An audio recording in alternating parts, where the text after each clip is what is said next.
Hello, this is Cathy Cassidy. I'm here for Sunday Book Club, and as promised, I'm talking to you today from the garden, making the most of the nice weather. The boiling hot sunshine has kind of given way a little bit, which I'm glad for, but no rain at the moment. So yeah, I thought early morning would be a good time to talk to you, and if there are any strange noises in the background, they're either going to be the birds, the seagulls, kids in neighbouring gardens, barking dogs, or even animal noises from the mountain zoo that's not too far away from where we live. My very first book that I wanted to tell you about today is this one. It's called Sister Song, and it's by Lucy Holland, who is a new writer to me. And Sister Song is actually set in the Dark Ages. It's set in that moment of time, or that kind of epoch of time where the Romans have gone, abandoned Britain to the tribes that were there before, and the Saxons have not yet taken over and begun to take charge of the country. So it's very interesting. It's about three sisters who are the daughters of a tribal leader. Each sister is really, really different in personality, and the dynamic of how those three sisters kind of work together to push the story onwards is really, really fascinating. I would, in all honesty, I would read anything that was set in that particular time period. I'm so interested in history, and in Dark Ages history especially. This book I really, really loved. Really interesting. Thought I could predict what might happen and couldn't. It's going to surprise you as you go along. And kind of an added extra bit to this story is, and I didn't realise this until later on reading it, it's inspired by a really ancient folk song. One of those folk songs, nobody can tell exactly how old it is, but they know it's very old. That gave it extra layers of awesomeness and weirdness, and made me love it all the more. So Sister Song, Lucy Holland, big recommendation for you. And just linking in to that book is this one, The Billow Maiden, by James Dixon, also a new author to me. And I wanted to show you this in particular. The thing that drew me to this book is the stunning cover. I'm not even sure that you can see it properly because the sun is kind of peeking through the clouds here. I'm not too sure, but an absolutely stunning cover, and inside black and white illustrations that are just as beautiful. So I have to give credit not just to the author James Dixon, but also to the illustrator Tamsin Rosewell, who I just think is amazing. I would, again, it was the cover and the back that actually sold this book to me.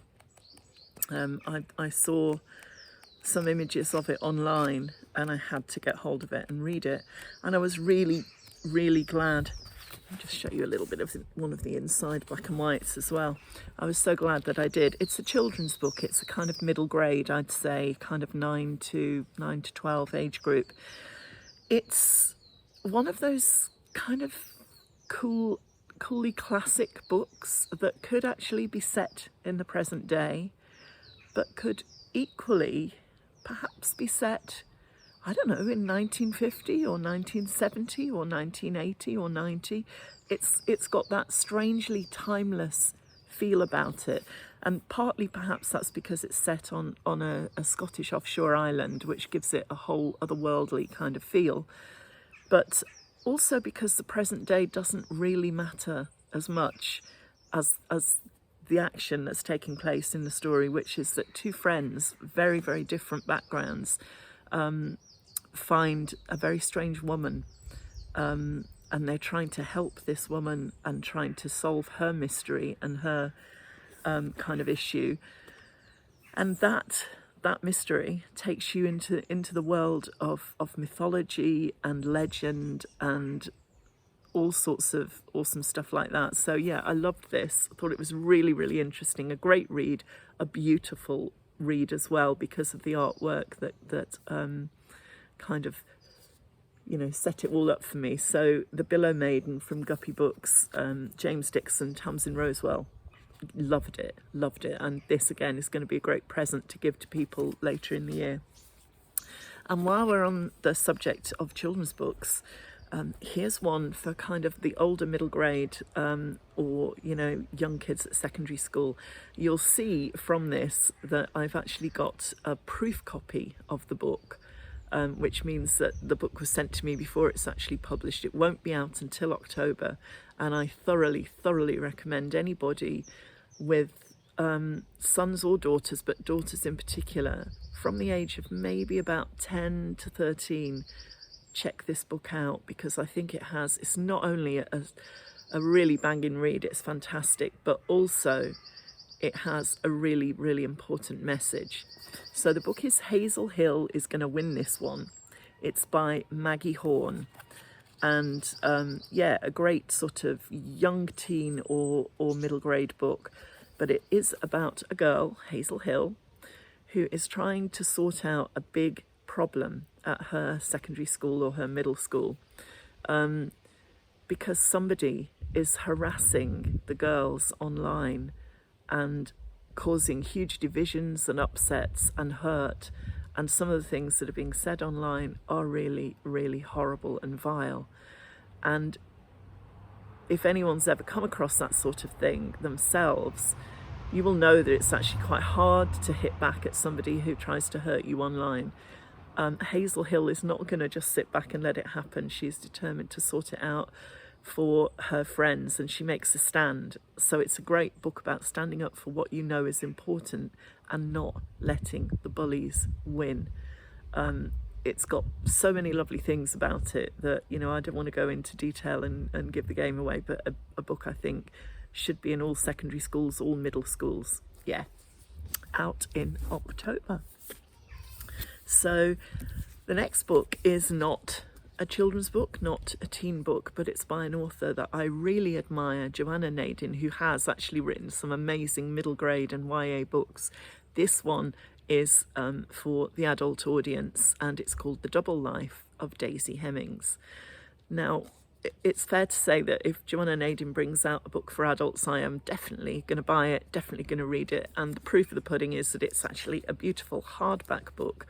I'm not really a huge fan of hardbacks, but I had to get this, had to get it and find out what I thought, you know, before I couldn't wait for it to go into paperback. So it did not disappoint.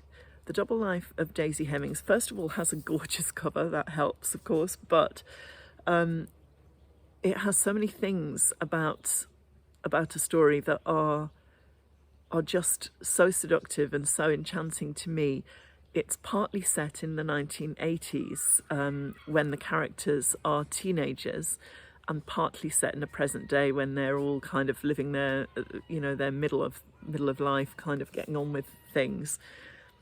And they are trying to sort out some of the pain and some of the drama resulting from the bits and pieces that happened to them back in the 80s.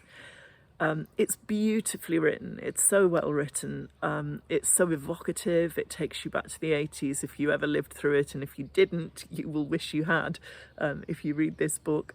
But also, there is the most fantastic twist in the tail in the story, the most fantastic surprise for you.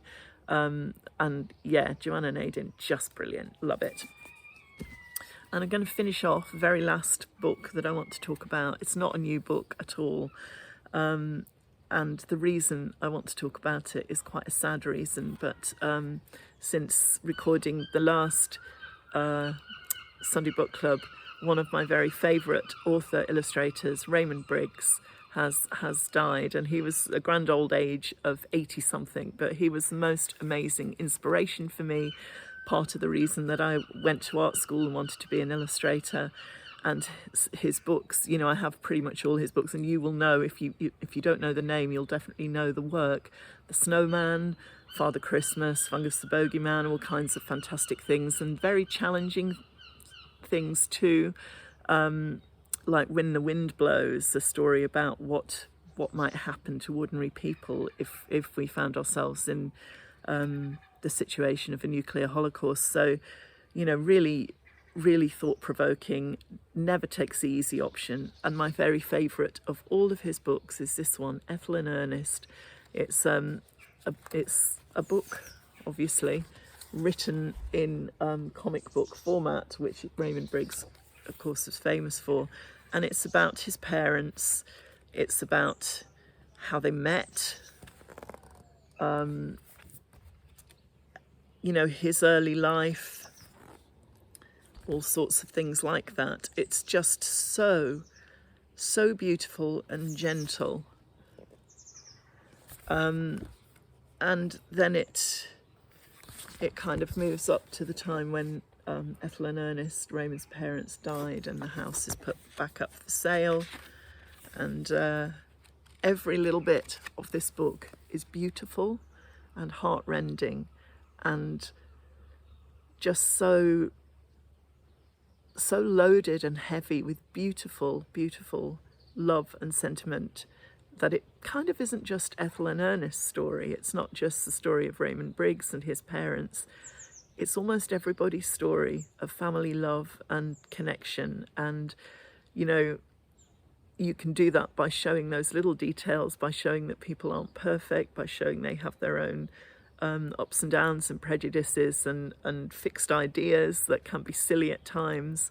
But it is so lovely, and it's one of Raymond Briggs' lesser known works. I think I would thoroughly recommend it to anybody. I love it to pieces. There is also an animation made of this beautiful comic book story, and that was, I believe it's still on BBC iPlayer at the moment, so check that out too. And a lovely documentary also about Raymond Briggs. Anybody who says that comic books or you know, visual picture-led stories are not suitable for adults, please think again. Raymond Briggs showed that they are for everybody and for all ages.